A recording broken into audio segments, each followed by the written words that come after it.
कैसे हो आप लोग। आशा करती हूँ आप सब ठीक होंगे। निधि चैनल में आप सबका स्वागत है और आज मैं आपको कमला एकादशी व्रत कथा सुनाऊंगी। तो कथा प्रारंभ करते हैं।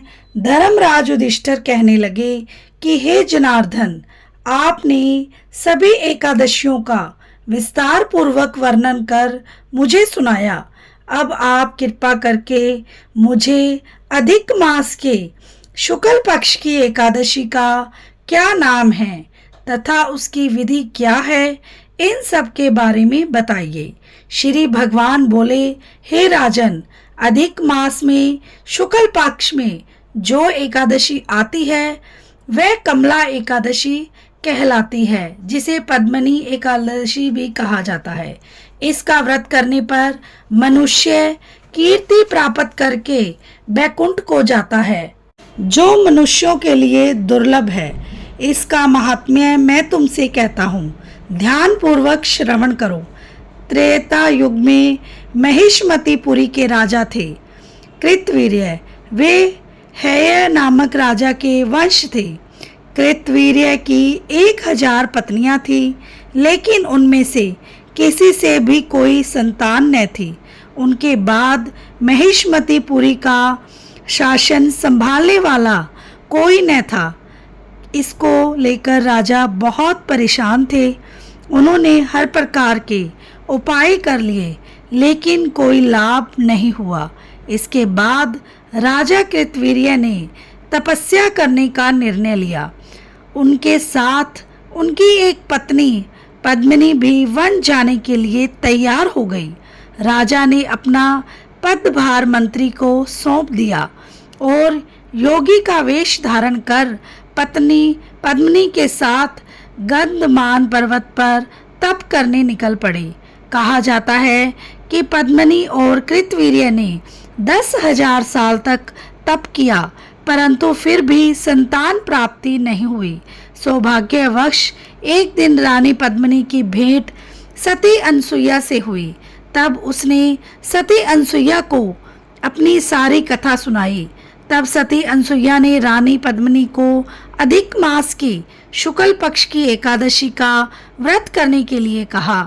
सती अनसुईया ने कहा, यह बहुत ही दुर्लभ व्रत है और इसके पालन से तुम्हारी मनोकामना अवश्य ही पूर्ण होगी। रानी पद्मिनी ने संतान प्राप्ति की कामना के लिए इस एकादशी के व्रत का संकल्प किया और पूरे विधि विधान के साथ निराहार रहकर एकादशी के व्रत का पालन किया। व्रत के पूर्ण होने पर भगवान विष्णु प्रकट हुए और रानी पद्मिनी से वरदान मांगने के लिए कहा। तब रानी पद्मिनी ने भगवान विष्णु से सर्वगुण संपन्न संतान की कामना की। रानी पद्मिनी ने मुझे ऐसी संतान दीजिए जो अत्यंत ही गुणवान, रूपवान और कीर्तिमान हो, उसका तीनों लोकों में सम्मान हो, उसका सामर्थ्य ऐसा हो कि भगवान के अतिरिक्त कोई भी उसको पराजित न कर सके। भगवान ने रानी पद्मिनी को उसकी इच्छा के अनुसार व्रत प्रदान दिया। रानी पद्मिनी ने सर्वगुण संपन्न पुत्र को जन्म दिया। उसका नाम कार्तवीर्य अर्जुन रखा गया।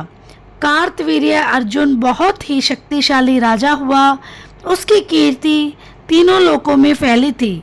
भगवान श्री कृष्ण ने कहा, हे युधिष्ठिर, जो भी मनुष्य इस परम दुर्लभ और महान पुण्य देने वाली पद्मिनी एकादशी का व्रत करेगा, इसके महात्म्य और परम पुण्य देने वाली कथा को पढ़ेगा या श्रवण करेगा, उसके इस जन्म के साथ पूर्व जन्म के पापों का भी क्षय हो जाएगा और मृत्यु के बाद उसे बैकुंठवास प्राप्त होगा। बोलो एकादशी महात्म की जय हो, श्री विष्णु भगवान की जय हो। कथा के अंत में हमें कीर्तन अवश्य करना चाहिए। आप भी मेरे साथ साथ कीर्तन कीजिए और आनंद लीजिए।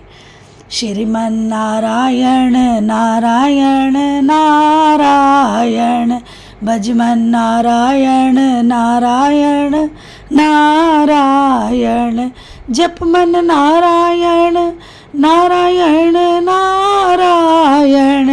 लक्ष्मी नारायण नारायण नारायण श्रीमन नारायण नारायण नारायण भजमन नारायण नारायण नारायण जपमन नारायण नारायण नारायण लक्ष्मी नारायण नारायण नारायण श्रीमन नारायण नारायण नारायण भजमन नारायण नारायण नारायण जपमन नारायण नारायण नारायण लक्ष्मी नारायण नारायण नारायण श्रीमन नारायण नारायण नारायण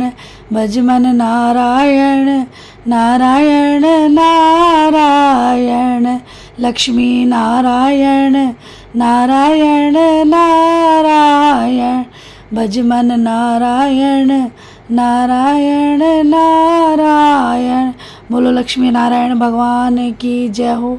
मिलते हैं नेक्स्ट वीडियो में। राधे राधे।